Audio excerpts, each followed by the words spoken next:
শিখি একাডেমিতে তোমাদের সবাইকে স্বাগতম।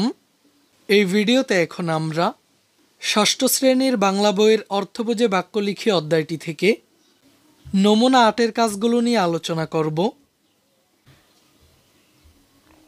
শিক্ষার্থীরা লক্ষ্য করো, এখানে নমুনা ৮-এ আমাদেরকে একটি অনুচ্ছেদ দেওয়া হয়েছে। এরপর আমাদেরকে নিচে বলা হয়েছে মনের আবেগে হঠাৎ করে কিছু শব্দ আমরা উচ্চারণ করে থাকি। উপরের অনুচ্ছেদ থেকে এ ধরনের শব্দ খুঁজে বের করো এবং নিচের খালি জায়গায় লেখো। শিক্ষার্থীরা প্রথমে আমাদেরকে উপরের এই অনুচ্ছেদটি ভালো করে পড়ে নিতে হবে। এরপর মনের আবেগ প্রকাশ করার জন্য আমরা সাধারণত যে শব্দগুলো ব্যবহার করে থাকি, এই শব্দগুলো এই অনুচ্ছেদটি থেকে খুঁজে বের করতে হবে। খুঁজে বের করে নিচের এই ছকটিতে উপস্থাপন করতে হবে। তো চলো আমরা এই কাজটির সমাধানটি দেখে নিই। শিক্ষার্থীরা, আমরা এখন এই অনুচ্ছেদটি পড়ার মধ্য দিয়ে আবেগজনিত শব্দগুলো খুঁজে বের করব। শেষ বলে ৬ মেরে বাংলাদেশ জিতে গেল। আমি বললাম, আহ কি চমৎকার খেলাই না দেখলাম। এখানে আহ শব্দটি আবেগজনিত শব্দ। এরপর ছোট বোন চিৎকার দিয়ে উঠল, দারুণ, আমরা জিতে গেছি। এখানে দারুণ শব্দটি আবেগজনিত শব্দ। ওর চোখে মুখে খুশির ঝিলিক। মা বললেন, বাহ, এমন খেলা বহুদিন দেখিনি, ছেলেরা ভালোই খেলেছে। এখানে বাহ শব্দটি আবেগজনিত শব্দ।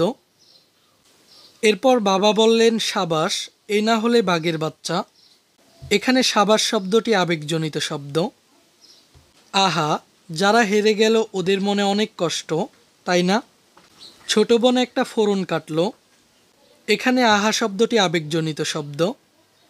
এরপর বাবা হাসলেন, বললেন, দূর, এতে কষ্টের কি আছে, এটা তো একটা খেলা। এখানে দূর শব্দটি আবেগজনিত শব্দ। খেলায় হার জিত থাকতেই পারে।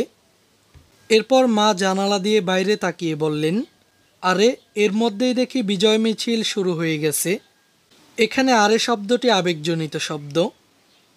এরপর বোন সেদিকে তাকিয়ে বলল, বাপরে বাপ, কত বড় মিছিল। এখানে এই দুটি শব্দই আবেগজনিত শব্দ। আমরা এখান থেকে যে শব্দগুলো পেলাম, প্রথমটি হলো আ, এরপর দারুণ, বা, সাবাস, আহা, দূর, আরে, এরপর বাপরে বাপ, এবং সবশেষ আবেগজনিত শব্দটি হলো কত বড় মিছিল। এরপর বলা হয়েছে লেখা শেষ হলে তোমার বন্ধুদের সাথে মিলিয়ে নাও, তাদের সাথে উত্তরের পার্থক্য হলে তা নিয়ে আলোচনা করো।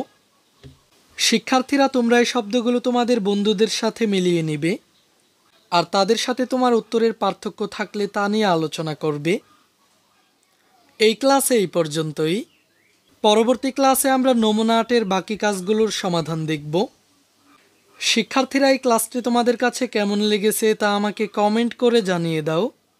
আর আমাদের চ্যানেলে নতুন হয়ে থাকলে চ্যানেলটিকে এখনই সাবস্ক্রাইব করে রাখো।